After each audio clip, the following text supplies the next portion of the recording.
సరయు లేదండి వెళ్ళను, రోడ్డుపై కష్టంగా సరయు లేదండి వెళ్ళను, రోడ్డుపై కష్టంలో ఉన్న నన్ను ఓదార్చారు, చాలా థ్యాంక్స్ అని చెప్పి ముందుకు వెళ్తూ ఉంటుంది. విరాజ్ హే సరయు ఆగు అని తన వెనకే వెళ్తాడు. సరయు విరాజును పట్టించుకోకుండా వెళ్తూ ఉంటుంది.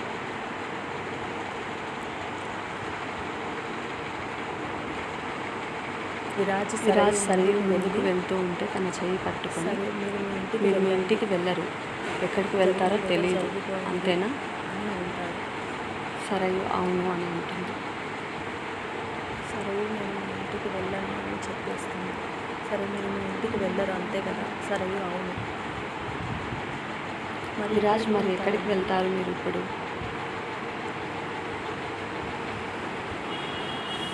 సరయు విరాజ్ వైపు చూడకుండానే తెలియదు అని చెప్తుంది.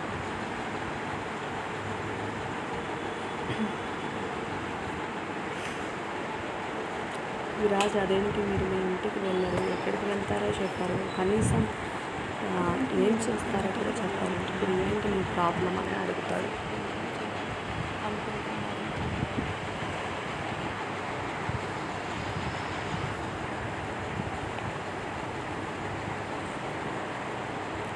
సరయు విరాజ్ మాటలకి విసిగొచ్చి తెలియదండి అని చెప్తాను.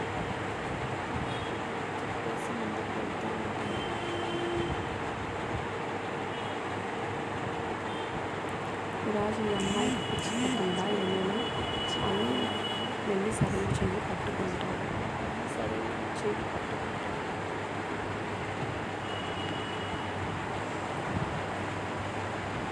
సరయు విరాజ్ చెయ్యి పట్టుకునేసరికి వెళ్ళేది కాస్త ఆగి వెనక్కి తిరిగి చూస్తున్నాడు.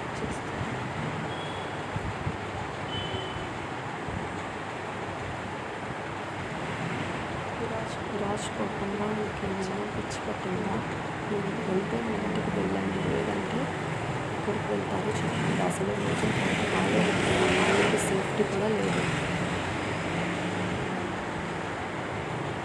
అని అంటాడు. సరే కోపంగా అసలు ఎవరు నన్ను ఎందుకు విసిగిస్తున్నాను, ఇందాకటి నుంచి చూస్తున్నాను, ఏదో మీరు నాకు సహాయం చేశారు, ఏదో నేను ఏడుస్తూ ఉంటే ఓదార్చారు, చాలు ఇంకా నన్ను వదిలేయండి దయచేసి.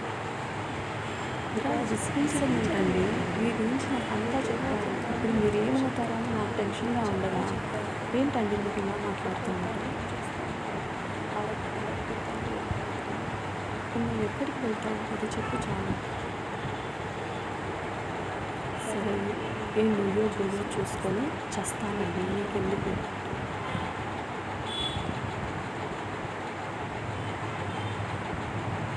విరాజ్ సరైన మాటలకి కోపంగా తన చెంప చెల్లు అనిపిస్తాడు.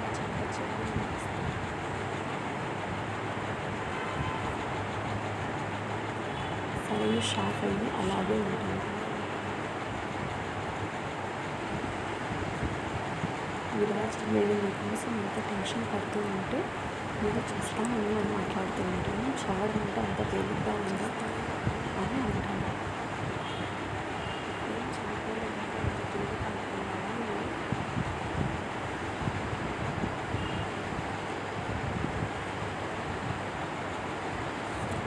సరైన షాక్ నుండి తేరుకొని ఏడుస్తూ ఉంటుంది.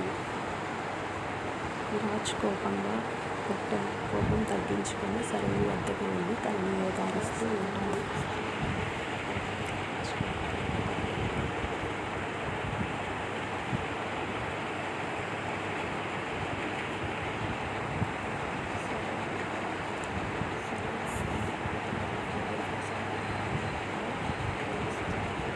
సరే నేను ఎందుకు బ్రతకాలి, ఎవరి కోసం బ్రతకాలి అని ఏడుస్తూ ఉంటుంది.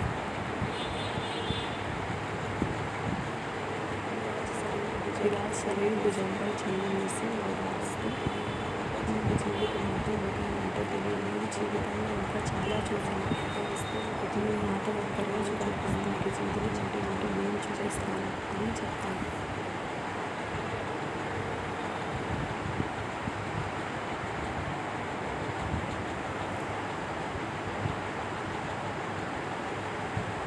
దానికి సరే అని చెప్పి అతని మాటలకి అతను